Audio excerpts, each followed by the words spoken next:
Alors, mon actualité, elle est simple. Pour le moment, je finis mes vacances ici sur le Sénonnais.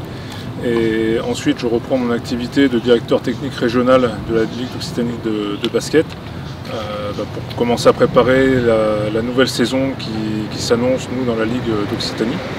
Voilà, avec la reprise des championnats, les formations de cadres qui vont redébuter à partir de début septembre. Et après, toute la formation qu'on a mis aussi autour de nos élus de club, qui va commencer là sur une première session dans le Gard fin septembre, début octobre. Donc on a toute cette reprise d'activité. Et puis moi, plus particulièrement, comme je suis responsable du pôle espoir basket à Toulouse, au Crêpes de Toulouse, on va reprendre notre saison avec nos meilleurs potentiels U15 garçons et filles à partir du 27 août. On part 3 jours en stage à Arles-sur-Tech, dans les Pyrénées-Orientales, avant la rentrée de ces jeunes le 30 août dans la structure.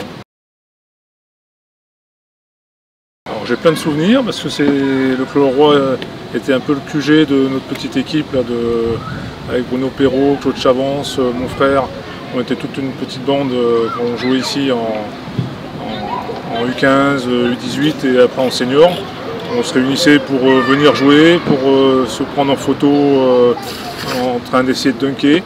Le club de Sens faisait en fin de saison son tournoi annuel ici au Clos Roi à l'époque où il y avait 2 terrains de basket. Donc on y passait 2 jours, une journée pour préparer, balayer les terrains.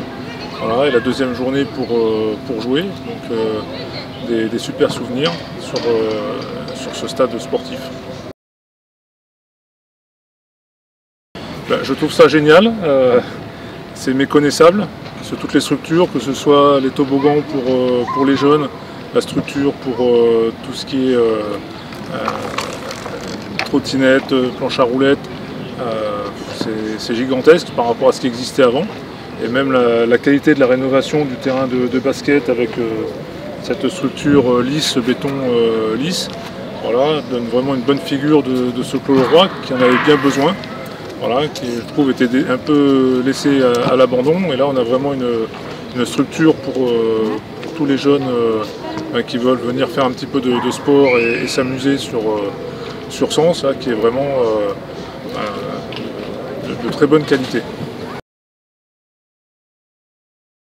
Alors, le passage de la flamme, c'est vraiment pour moi le symbole populaire des Jeux Olympiques, qui doit rester une fête sportive populaire, et même au-delà du sport. Et donc le passage de la flamme reste un événement populaire, déjà gratuit, où les gens se retrouvent autour de cet événement. Voilà, où cette flamme voyage de ville en ville. Et je trouve que c'est important, ça sensibilise la population au sport, ça permet au mouvement sportif des municipalités de créer des événements peut-être autour de l'arrivée du passage de la flamme. Voilà, ça met en avant peut-être des sportifs ou des personnalités peut-être sportives ou même publiques autour de la flamme. Donc ça met en avant aussi des personnes. Et c'est vraiment ce symbole de popularité autour du sport. Et j'ai hâte, je suivrai ça de près, de voir la flamme olympique traverser la ville de Sens. Voilà, parce que c'est vraiment, moi qui ai vécu ces Jeux à Londres, je trouve que le symbole est vraiment fort. Tout le monde ne peut pas recevoir les Jeux Olympiques, il n'y a que Paris et quelques villes qui vont recevoir les événements, les compétitions sportives. Et ça permet à la France entière, voilà, d'être impliquée dans ces Jeux. C'est les Jeux Olympiques à Paris, mais c'est surtout les Jeux Olympiques en France.